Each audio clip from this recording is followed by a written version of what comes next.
welcome to 2019, Robby. Welcome back.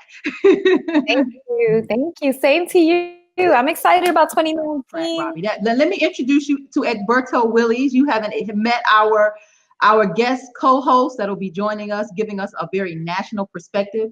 I am going to go find out where David is. I'm going to remove myself from the broadcast, but Egberto, I'm going to let you take it away and let you introduce yourself to Robby and introduce yourself to our listening audience right here in Georgia and nationwide. Well, Tamara, first of all, let me tell you that I am extremely happy to be on your show. As you know, you've been on Politics Done Right several times and given us a direction that we've always needed, that direction from somebody who's been a out there in the field in politics. So it's a pleasure to be here on the show, and it's a pleasure to meet you. How are you doing? Hi, Beto. Love the accent. Where are you from? I'm originally from Panama, Central America. So yeah, that's where I'm from. Panamá, ¿habla español? Claro que hablo español. No sabía que tú hablas español también. ¿Cómo así? Look at that. ¿Y tú eres de? Soy nacida aquí, pero mi papá es de Puerto Rico y mi mamá de Sudamérica. Y nací en Nueva York. Boricua. Yeah. Well, I was listening to you guys talk, and I was like, wow, I want to keep that going because, I mean, you get the big picture. You understand what's going on in the country right now. Well, I mean, I'm sure you do too. Tell us about you. Go on. Well, I have a show called Politics Done Right, in which Tamara has appeared on several times. What we do is we try to we give a national perspective of what's going on. I'm a progressive blogger and a progressive activist. So what we try to do is we try to make sure that as opposed to what the mainstream media gives you, which because they are owed to the advertisers and all these guys that pay them, we try to give you the real perspective, if you know what I mean. In other words, when they're talking about Nancy Pelosi, we make sure and give the full perspective of Nancy Pelosi, not just the frills. When they talk about Medicare for all, we try to explain to them how it really works and what they're really going to try to do to not have Medicare for all. We were just saying that our media, they're just like our politicians. Yes. One is no different. So without people like you, and anybody can spout these stats. I mean, statistics are so easily manipulated, and they paint a picture, and we're thinking everything's okay, and it's not. As a good example, we just got a Democratic Congress installed, and one of the things that most of these progressives that ran on, they all ran on Medicare for all, and we can already see, in as much as the Congress is now controlled by Democrats, we can see them sort of backing away from wanting an all-inclusive Medicare for all and try to temper it into, let's just fix Obamacare, which, Obamacare was a very good first step, but I'm sorry, it has a whole lot of people wanting. It still costs a whole lot of money for people. So what we're trying to tell people is, no, there is a better way. America is a country where people suffer in silence. We so want to impress each other that we don't want to show our own ills to what's going on with ourselves, right? And one of the things I try to put on our program is this stuff of self-confidence. There's no shame in not having money. There is no shame in choosing a profession that doesn't make you rich. As an example, right now teachers are struggling, right? Should they feel shame because they don't have money when a stockbroker moves a few pieces of paper, make millions, and dine at the highest class restaurants? Who is more valuable to society? The teacher. No, I'm with you. And they say you're only as healthy as your secrets.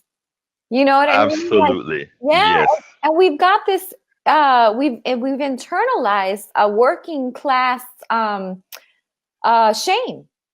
Right. And because, rich people don't feel shame. They do bankruptcies like this. Like, look, I mean, respectfully, look at our president. He's been in bankruptcy multiple times, and he's not ashamed whatsoever. He's got that. He feels confident in who he is. He's a white heterosexual man, and he is a smart business move, and he's going to do bankruptcy 3 or 4 times. His company will, and he's still like, I'm Donald Trump. And you know what is so funny about it? These guys don't even have to be cash flow positive. They don't even have to own anything because they know how to use the capitalist structure to survive. And that's all they have to do. He's flying a jet. He's flying all these things. If you take a look at all the money he owes and all the capital he owns, more than likely he owes more than the capital he has, but he can have that je ne sais quoi of being this rich guy, this powerful guy, and now the president of the United States. Yeah. And a teacher that goes to work every day and teaches our kids and do what's right, somehow they need to feel like, well, if things don't really go right, should I be ashamed? No. And that's what I'm preaching. Yeah, I completely agree. I'm going to tune into your show. There's a link up right now, so that's perfect. And right. And where are you based? What city? I'm in Kingwood, Texas, which is the suburbs of Houston, Texas. Oh, so you watched firsthand the whole Beto race. Claro que sí. Claro que sí.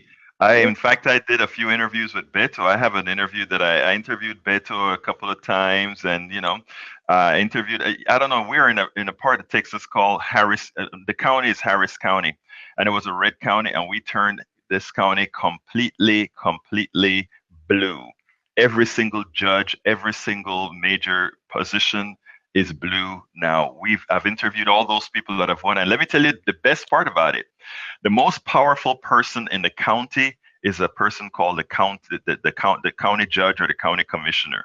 Mm-hmm. And a 27-year-old Latina, Lina Hidalgo, 27 years old, mm-hmm. replaced a 60-odd-year-old guy that even Democrats were voting for. Wow. And Lina Hidalgo, 27 years.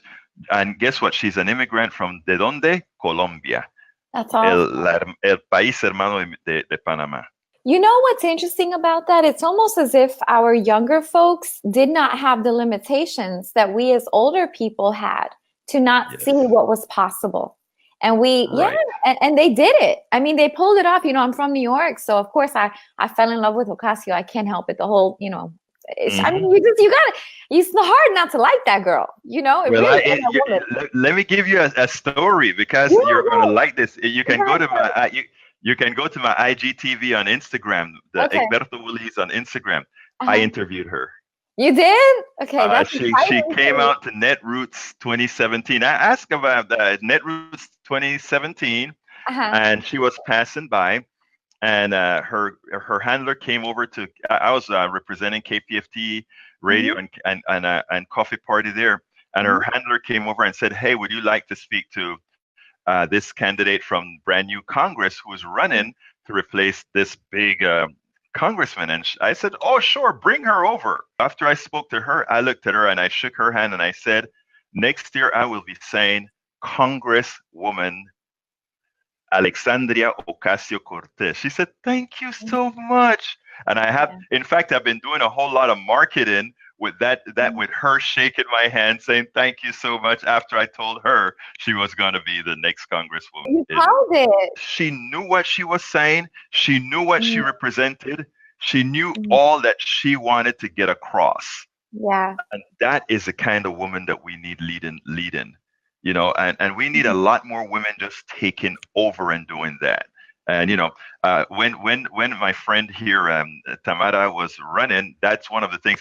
I met her in 2015, Netroots 2015, and we were just sitting in a lobby. And I saw this person, and I saw this look, and I approached her, and I started talking to her, and I said, "You have the je ne sais quoi." She had it, and I told her that several times as well. She should have been senator of Georgia right now.